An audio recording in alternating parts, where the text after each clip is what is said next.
ना ये तीनों का नॉलेज इधर मिल जाता है। तो जितने कम उम्र में आप ये कर लोगे तो पूरा जीवन आपका इजी हो जाएगा, सफल हो जाएगा आगे चलने के लिए। जिनके संसार में कुछ सही नहीं चल रहा है, मैं उन सबसे विनती करूँगा कि आप कोई अनुचित कदम उठाने से पहले एक बार परिक्रमा कर लीजिए।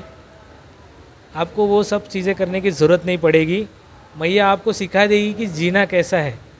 माँ श्री नर्मदेहर माँ रेवा की परिक्रमा को लेकर हम पिछले काफ़ी समय से यह जानने का प्रयास कर रहे हैं कि आखिर सभी सुख संसाधन छोड़कर हजारों किलोमीटर दूर रहने वाले लोग क्यों नर्मदा के तीरे तीरे माँ रेवा की परिक्रमा करते हैं। आज हमारे सानिध्य में हैं मुंबई से आए हुए संत जो इन दिनों नर्मदा परिक्रमा पे हैं। आइए उनसे जानने का प्रयास करते हैं। महाराज जी नर्मदेहर। नर्मदेहर। महाराज जी परिक्रमा में हैं? जी, हम परिक्रमा में हैं, मुंबई से है और 26 नवंबर को हमने परिक्रमा उठाई थी ओंकारेश्वर से। यात्रा चल रही है, अभी भी समाप्त नहीं हुई है, थोड़े दिनों में हो जाएगी। महाराज जी घर पे कौन कौन है? हमारे घर पे माता पिता, हमारी शादी हुई है, बच्चे हैं। उम्र ज़्यादा लग नहीं रही आपकी, तो बच्चे छोटे होंगे निश्चय। जी, 5 साल का एक लड़का है। अचानक नर्मदा जी की परिक्रमा करने का मन कैसे हुआ? नर्मदा जी, मैं नर्मदा जी नहीं बोलता हूँ, मैया बोलता हूँ, माता के समान। ठीक है। तो 5-6 साल पहले यूट्यूब के माध्यम से और पुस्तकों के माध्यम से इनके बारे में पता चल गया, मैया जी के बारे में। तो उत्सुकता थी मन में कि परिक्रमा एक बार जीवन में कर ले, इसका आनंद ले, इसका लाभ ले। 6 साल से प्रयत्न कर रहा था, लेकिन समय नहीं आया था। गुरु आज्ञा से और मैया की कृपा से और घर के सभी के आशीर्वाद से इस बार परिक्रमा ली हमने और अभी चल रही है। परिक्रमा जब प्रारंभ किया आपने तो घर वालों से अनुमति ली होगी, क्या रिएक्शन था लोगों का? रिएक्शन मतलब हमारे लिए ये सब करना असंभव है। पहली बात, एक मनुष्य के लिए ये सब चीज़ें करना असंभव है। वो मैया की कृपा होती है और वो उनकी ताकत है कि जो हम चल रहे, इतना चल रहे हैं, वो हम खुद नहीं चल सकते। उनकी ताकत है इसमें, वो खुद चलाती है, हमारे साथ चलती है। और जब आप घर वालों से पूछते हो तो आपको मुझे तो एक बार भी किसी ने मना नहीं किया। इवन मैंने मेरे बेटे से भी छोटे पूछा था तो उन्होंने भी मुझे मना नहीं किया। सब हो रहा है आनंदवश, सब अच्छे से हो रहा है। मुंबई में क्या कुछ जॉब करते हैं? जी, मैं जॉब करता हूँ। मैं मरीन में हूँ और विदेशों में जॉब करता हूँ। 6 महीना, 9 महीना, 4 महीना विदेशों में रहता हूँ। और कोरोना काल में भी मैं बाहर ही था, छुट्टी पे घर आया था। दूसरा लॉकडाउन लगने के बाद बैठे बैठे मन में विचार आया कि कर लिया जाए। 2-3 महीने वेट करके आ गया परिक्रमा में। विदेशों से तात्पर्य कौन कौन से देश में, आप किस टाइप का जॉब? जी, मैं शिप में जॉब करता हूँ, तो बहुत सारे देशों में मैं घूम चुका हूँ। मतलब Asia Pacific, African, Europe, America, बहुत सारी जगह घूम चुका हूँ। आप विदेशों में रहे, भारतीय संस्कृति और जो विदेशों में जाते हैं उस संस्कृति में वहाँ के क्या अंतर पाते हैं? हमारे संस्कृति और विदेश संस्कृति में बहुत अंतर है, कोई सिमिलरिटी नहीं है। हमारी संस्कृति का बेस मतलब मुख्य जो है वो हमारी फैमिली होती है। हम अपने परिवार से ज़्यादा जुड़े रहते हैं, बल्कि विदेशों की संस्कृति से आदर, सम्मान और भक्ति भाव जो विदेशों में नहीं पाई जाती है, जो हमारी यहाँ संस्कृति में ज़्यादा होती है, अलग होता है उनसे। हमारे यहाँ का आध्यात्म बोलते हैं, जो संस्कृति है, आज सिद्ध हो चुका है कि वो बहुत साइंटिफिक है। विज्ञान और अध्यात्म धर्म हमारा लगभग पैरेलल है और जो कुछ भी हमारे यहाँ प्रणाली है, परिपाटी है, वो आज सिद्ध होती जा रही साइंटिफिक रूप से कि भाई पुराने ऋषि मुनि जो करते थे वो था। विदेशों में ऐसा कुछ नज़र नहीं आता है क्या ऐसा कोई? नहीं, विदेशों में ज़्यादातर ये सब चीज़ें नहीं होती, क्योंकि वो कबीलाई लोग हैं और हमारी संस्कृति कबीलाई संस्कृति नहीं है। हम आप अगर पीछे भी जाओगे हमारे हिस्ट्री में, तो हमारे राज्य हुआ करते थे, कबीला नहीं हुआ करता था। हमारी संस्कृति राज्य से, राजा से, भगवान से, देव से, देवी देवताओं से जुड़ी हुई है, तो वो अलग हिस्सा है। और उनकी संस्कृति में ये मुख्यतः नहीं पाया जाता है। उनका कबीला ही है और कबीले का एक देव या उनका मुखिया ही उनका आधार होता है। जैसा कि आपने कहा कि आप शिप के माध्यम से, शिप में जॉब है आपका, दूसरे देशों में जाना होता है, तो समुद्र के माध्यम से आपने बहुत सफ़र किया होगा। आज जब नर्मदा जी के किनारे आप परिक्रमा में हैं, क्या अंतर पाते हैं? देखिए, जल तत्व है दोनों भी। जल तत्व हमेशा शांत होता है, शांति का प्रतीक होता है। जब आप मैया को देखते हैं प्रेम भाव से, तो उसमें से मातृत्व की झलक आती है आपके अंदर। जैसे आपकी माई, खुद की माई जैसे अपने बेटे से प्यार करती है, वैसे ही ये मैया भी हमारे ऊपर प्यार करती है।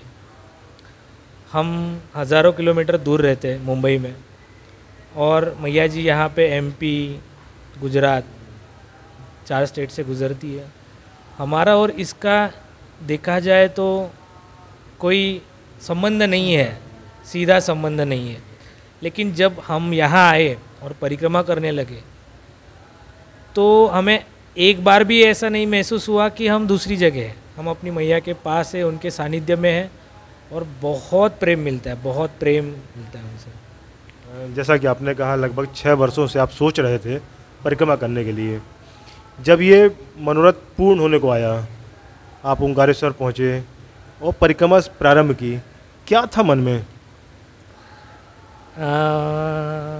ओंकारेश्वर जब पहुँचे, उसके 3 दिन पहले की बात बताते हैं हम घर में थे, परिक्रमा शुरू करनी थी, तो हमें घर में बैठा नहीं जा रहा था।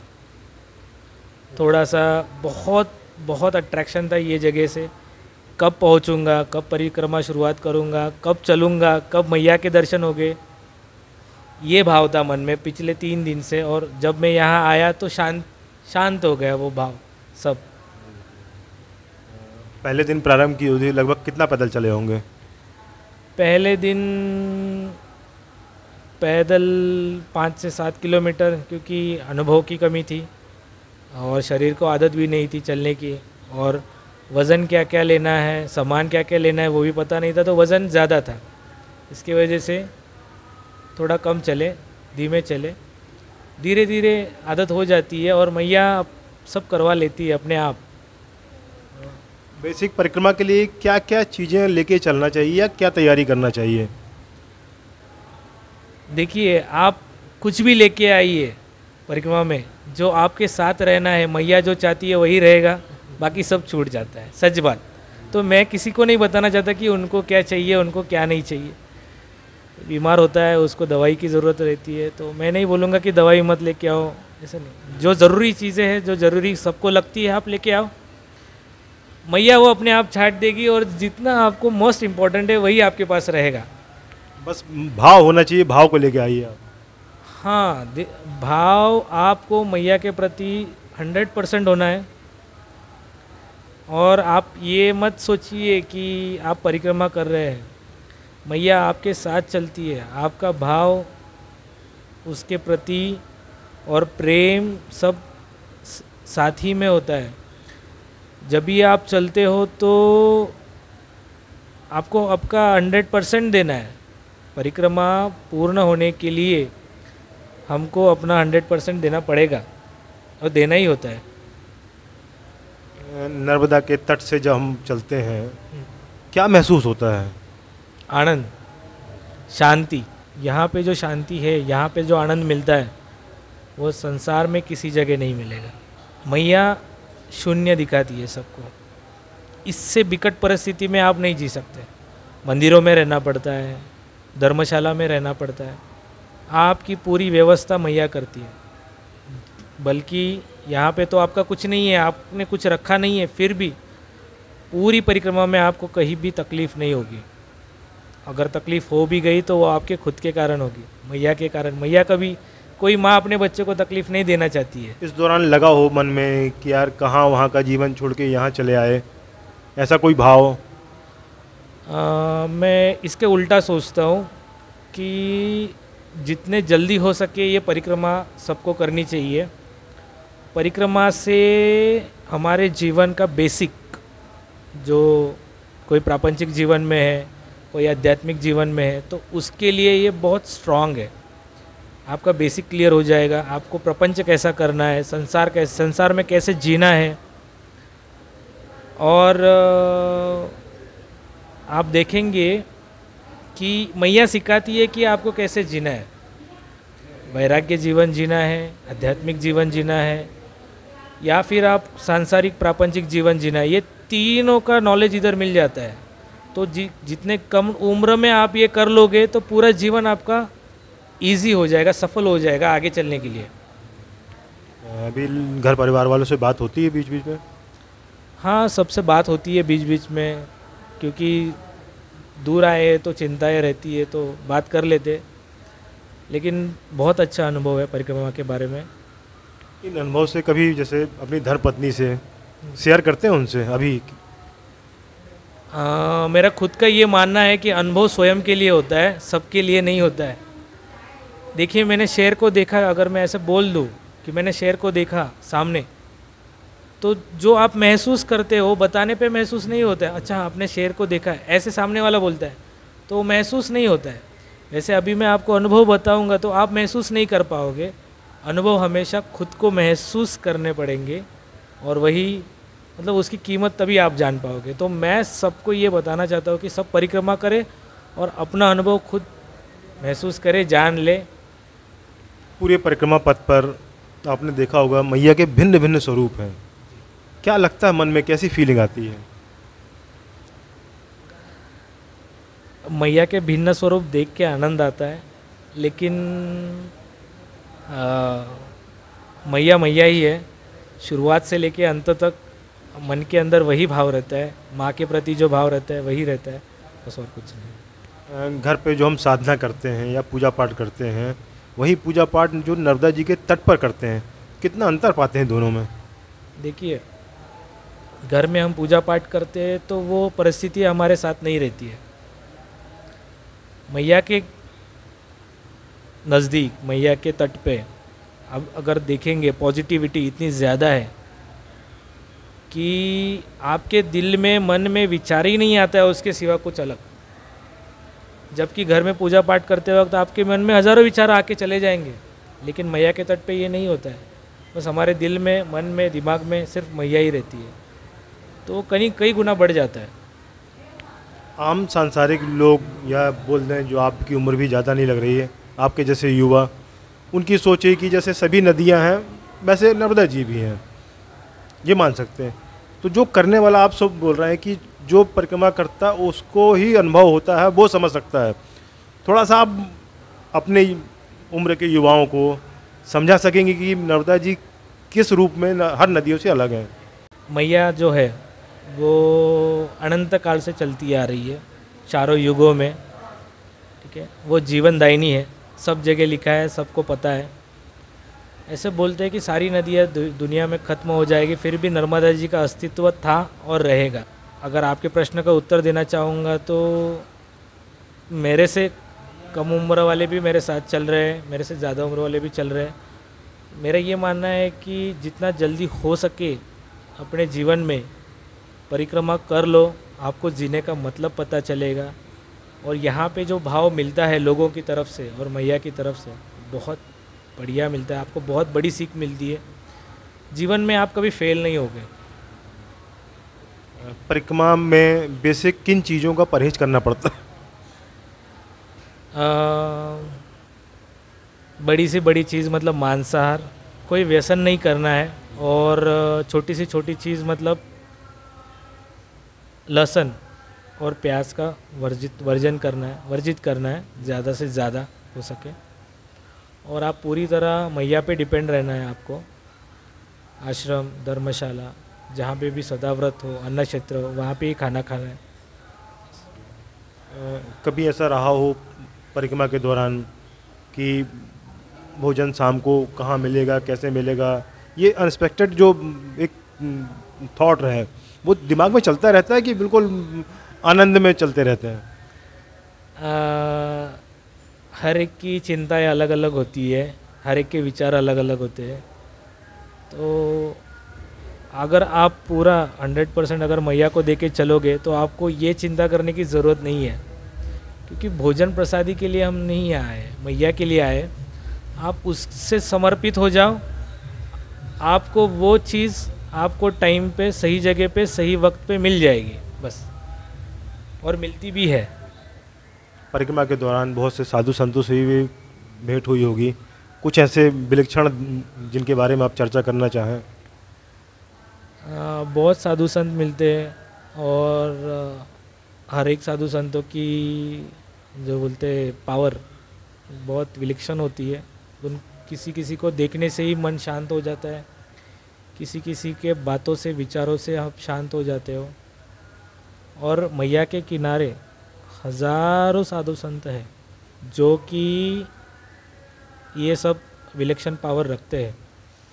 मैं अपना अनुभव नहीं शेयर करना चाहता हूँ, क्योंकि मैं चाहता हूँ कि सब लोग अपना अनुभव खुद पाले। मेरे शेयर करने से नहीं मिलेगा उनको, मेरे बताने से उनको अनुभव प्राप्त नहीं होगा। उनको स्वयं वो देखने से, अनुभव करने से, जानने से उनको उसकी पूर्ति होगी, मेरे बताने से पूर्ति नहीं होगी। जैसा कि आपने नर्मदा परिक्रमा की, माँ नर्मदा के महत्व को जाना, समझा, अब इसके बाद जो फिर पुराने जीवन में जाएंगे तो कितना अंतर रहेगा उस परिस्थिति में? मैया जो किनारा है, तट जो है, उससे आप 50 किलोमीटर की दूरी में, 20 किलोमीटर की दूरी में ही जाओगे तो ये आपको महसूस हो जाता है कि आप वो जीवन से बाहर आ गए। और जैसे ही 20 किलोमीटर अंदर आ जाते हैं आपको पता चल जाता है कि आप वापस मैया के पास आ गए। ये अनुभव किया हमने, क्योंकि कहीं कहीं बहुत सारे डैम बने पड़े हैं, तो मैया से दूर से जाना पड़ता है। जब हम उसके दायरे से, उसके आवरण से बाहर चले जाते हैं तो हमारे मन में अलग अलग विचार आते हैं। किनारे चलते तो नहीं आते, कि वहाँ की अनुभूति अलग है और सांसारिक जीवन की अनुभूति अलग है। तो मेरे ख्याल से चेंजेस तो होंगे, लेकिन कुछ साथ में लेके चल रहे अनुभव, और तो हो जाएगा डिफरेंट। मतलब नर्मदा जी के किनारे जो एक पॉजिटिव एनर्जी वाइब्रेशन जो है वो अलौकिक है। नर्मदा जी के किनारे पॉजिटिवनेस पूरा भरा पड़ा है। मैं युवाओं के लिए, जो भी डिप्रेशन में हैं, जिनकी मानसिक स्थिति सही नहीं है, जिनके संसार में कुछ सही नहीं चल रहा है, मैं उन सबसे विनती करूँगा कि आप कोई अनुचित कदम उठाने से पहले एक बार परिक्रमा कर लीजिए। आपको वो सब चीज़ें करने की ज़रूरत नहीं पड़ेगी। मैया आपको सिखा देगी कि जीना कैसा है। जो परिक्रमा पथ है, क्या शासन प्रशासन से आप अपील करेंगे कि ऐसा कुछ बनाया जाए कि नर्मदा जी के किनारे किनारे पूरी परिक्रमा हो सके? देखिए, स्वार्थ भाव से तो मैं चाहूँगा कि परिक्रमावासियों के लिए सरल मार्ग हो, जितना अच्छा हो सके। लेकिन मैया की कृपा, जैसे मैया चाहती है वैसे ही होगा। नहीं, जैसा कि आपने कहा कि जो डैम वगैरह है तो बहुत दूर से जाना पड़ता है, वैसा ना जाना पड़े, हम जितना भी जा सकें, भले कठिन परिस्थितियों में चले, लेकिन नर्मदा जी की किनारे किनारे चल पाएँ। क्या होता है, अलग अलग मौसम में मैया जो है अलग अलग रूप धारण करती है। बारिश के मौसम में मैया का रूप अलग हो जाता है। अगर आप उसके किनारे रास्ता भी बनाओगे तो बारिश में वहाँ पे वो नहीं टिक पाएगा। हमने देखा है बहुत सारी जगह पे कि घाट बने हुए हैं, लेकिन मैया का जलस्तर जब बढ़ता है तो घाट टूट जाते हैं। ठीक है, रास्ते बनते हैं तो टूटते हैं, ठहरते नहीं हैं। तो ये विचार भी सही है कि होनी चाहिए, और ना हो रही है तो भी, मतलब मैं तो संपूर्ण मैया के ऊपर ही डिपेंड हो कि जो होता है वो सब मैया करवा लेगी, अगर करना होगा तो। कुछ परिक्रमावासियों से चर्चा हुई थी, उनका ये कहना था कि बहुत से लोग पिकनिक के रूप में परिक्रमा करते हैं। उनके द्वारा जो व्यवहार किया जाता है, खान पान का जो आचरण है, मतलब रास्ते में कई तो संतों ने ये बताया है कि बिस्कुट के रैपर और ये नमकीन के रैपर देख के हमको समझ में आता है कि ये परिक्रमा पथ है। कैसा होता है, कि हर एक परिक्रमावासी को अपने अंदर झांक के वो सब करना चाहिए कि हमसे कुछ गलती ना हो या कुछ दुर्व्यवहार ना हो। जब हम रैपर डालते हैं, सब कुछ चीज़ें करते हैं, तो ये प्रकृति के प्रति दुर्व्यवहार हो जाता है। ठीक है, थके हारे भी रहते हैं, समझ नहीं पाते, और हर जगह कूड़ेदान नहीं है तो खुले में गिर जाता है, लेकिन उनको ऐसा नहीं करना चाहिए।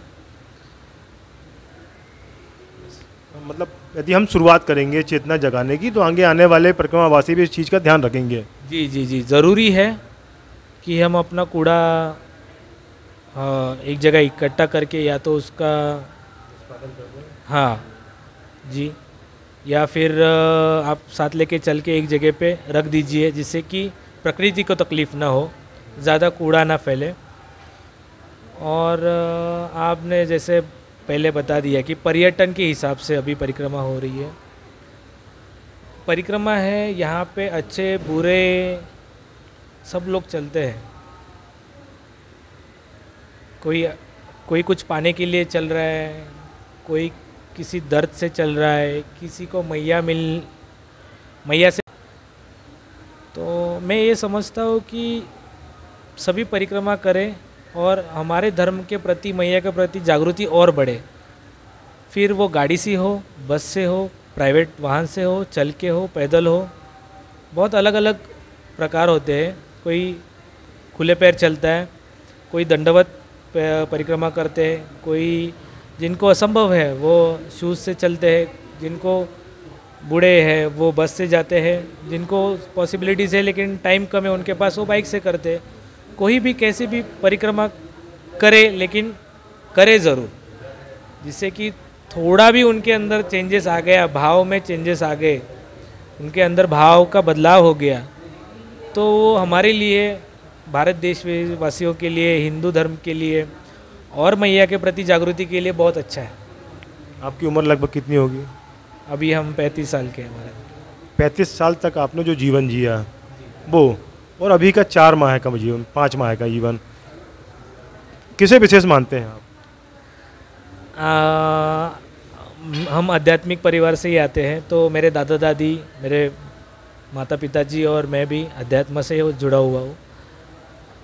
तो इसमें रुचि पहले से ही थी, लेकिन स्थान का एक विशेष महत्व होता है। तो मैया जो है ना, ये मैया पूरी अमरकंटक से गुजरात तक जहाँ पे समुद्र में मिलती है, ये पूरा स्थान है ना पॉजिटिवनेस से भरा हुआ है पुराणों में। और लोग भी ऐसे बोलते हैं कि यहाँ पे इतने साधुओं ने तपस्या की है कि कमंडल से कमंडल लगा पड़ा है। तो अगर सोचिए, हज़ारों वर्षों से अगर यहाँ पे तपस्या हो रही है और इस स्थान में हम आते हैं, तो हमारे अंदर अलग जागृति, अलग पॉजिटिवनेस आता है, बल्कि हम अपने गृहस्थ जीवन में ये नहीं ले पाते हैं। वहाँ पे होता है, लेकिन थोड़ी ही वक्त के लिए, जैसे कि कभी आरती कर रहे, कभी भजन कर रहे, या भगवान के मंदिर में गए। लेकिन मैया तट में मंदिर जाने की ज़रूरत नहीं है, आपको पूरे तट में ही आपको मिल जाएगा, ये अनुभव आ जाएगा। मैं ये पूछना चाह रहा था कि अब आगे का जीवन जो है, क्या परिवर्तन देख रहे हैं उसमें? मैं नहीं बता सकता खुद के बारे में ऐसा क्या परिवर्तन आएगा, लेकिन मैया की कृपा से अच्छा ही परिवर्तन हो जाएगा, और हो चुका है। बहुत से लोग, घर वाले भी बोलते हैं कि परिवर्तन हो चुका है तुम्हारे अंदर। तो मुझे अच्छा लगेगा अगर ये परिवर्तन ऐसे ही चल रहा, मैं जीवन समाप्त होने तक, और ऐसे ही मैया की सेवा, मैया के सानिध्य में रहने का आनंद मिल गया तो अच्छा हो जाएगा। इस पूरी परिक्रमा पथ में कौन सा ऐसा क्षेत्र है जो थोड़ा सा दुर्गम माना जाता है?